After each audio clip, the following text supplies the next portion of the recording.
Number 2 ముఖ్యంగా ఈ 2024 సంవత్సరంలో ఇంకా బాగా గుర్తుపెట్టుకోవాల్సింది చంద్రబాబు నాయుడు గారు అనే వ్యక్తి ఆంధ్రప్రదేశ్కి ఎంతో చేసిన వ్యక్తి. వాళ్ళు తెలంగాణ ఈ స్టేజ్లో వచ్చిందన్న వాళ్ళు ఆంధ్రప్రదేశ్ జీరో నుంచి మొదలెట్టాల్సి వచ్చింది. క్యాపిటల్ కూడా లేదు కదా. అలాంటి చేసి 5 సంవత్సరాల్లో బాగా చేశాడు అనుకునేదాన్ని నెక్స్ట్ ఎలక్షన్లో గెలవకుండా వేరే పార్టీ రావటం, వేరే వ్యక్తి ముఖ్యమంత్రి అవటం జరిగింది. ఆ వచ్చిన తర్వాత అమరావతిని అద్భుతంగా చేద్దాం అనుకున్న దాన్ని ఏదో 3 రాజధానులని అదేని ఇదని చెప్పి టోటల్గా ఆ కార్యక్రమం డెవలప్మెంట్ అంతా కూడా పడిపోయింది. ఇండస్ట్రీస్ రాలేదు, ఎంతో నష్టం జరిగింది.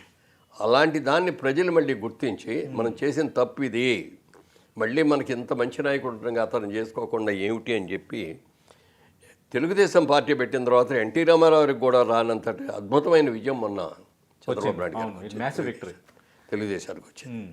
ఆ రోజు చాలా చాలా సంతోషపడ్డాం అందరూ కూడా. ఇవాళ రోజున డెవలప్మెంట్ మళ్ళీ చేసిన తప్పుల్ని సరిదిద్దుకుంటూ డెవలప్మెంట్లోకి వచ్చారు చంద్రబాబు నాయుడు గారు. ఈ 5 సంవత్సరాలు మొన్న పవన్ కళ్యాణ్ గారు కూడా ఒక స్టేట్మెంట్ ఇచ్చారు. ఈ కూటమి ఏర్పడటానికి కారణం ముఖ్యంగా చెప్పాలంటే పవన్ కళ్యాణ్ గారు. ఆయన్ని జైల్లో పెట్టి అక్రమంగా అన్యాయంగా జైల్లో పెడితే జైల్లో పలకరించడానికి వెళ్ళి అక్కడ ప్రపోజల్ పెట్టాడు ఆయన. మీరన్న టర్నింగ్ పాయింట్ అది. Turning point. ఎందుకంటే ప్రజా వ్యతిరేకం ఉన్నటువంటి ఓటు చీల్చుకోకూడదు. మనందరం కలిసి కూటమిగా ఏర్పడాలి, కూటమిగా కలిసి యునానిమస్గా మనం గెలవాలి అనేది ప్రపోజల్ ఆయన చెప్పటం, ఆయన జైల్లో ఉండగానే ఆయన ఓకే చెప్పటం, బయటికి రాగానే అక్కడే ప్రెస్లో అనౌన్స్ చేయటం, తర్వాత మరి బీజేపీని మనం కలవటం కూడా ఒక ఆ మూడవది.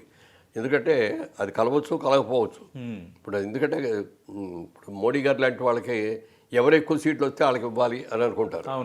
మరి గత ఎలక్షన్లోనేమో వాళ్ళకే ఎక్కువ వచ్చింది కాబట్టి అది కూడా మరి పవన్ కళ్యాణ్ చేసి చేయటం, ఆయన చంద్రబాబు నాయుడు గారు కూడా అది గుర్తించి ఆయనకి కొంచెం ఉప ముఖ్యమంత్రి ఇవ్వటం, ఆయనకి ఇచ్చే వాల్యూడ్ గ్రాండ్గా ఇవ్వటం అన్నీ కూడా జరిగింది. బ్రహ్మాండంగా ఉంది. మొన్న పవన్ కళ్యాణ్ గారు ఇంకో స్టేట్మెంట్ ఇచ్చారు.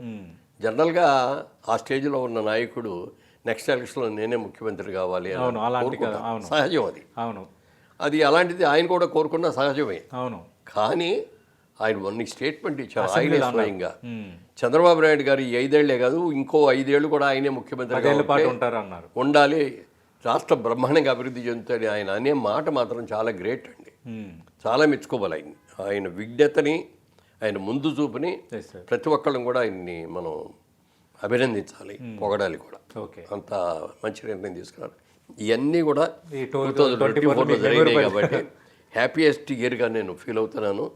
ఇంత హ్యాపీయెస్ట్ ఇయర్లో నేను సినిమాలుగా పెద్ద సినిమా నటుడుగా ఏమి చేయలేదు, కానీ ఈ సంవత్సరం ఏవో 2 గెస్ట్ క్యారెక్టర్ను 2 టీవీ సీరియల్స్ చేశారు అంతే.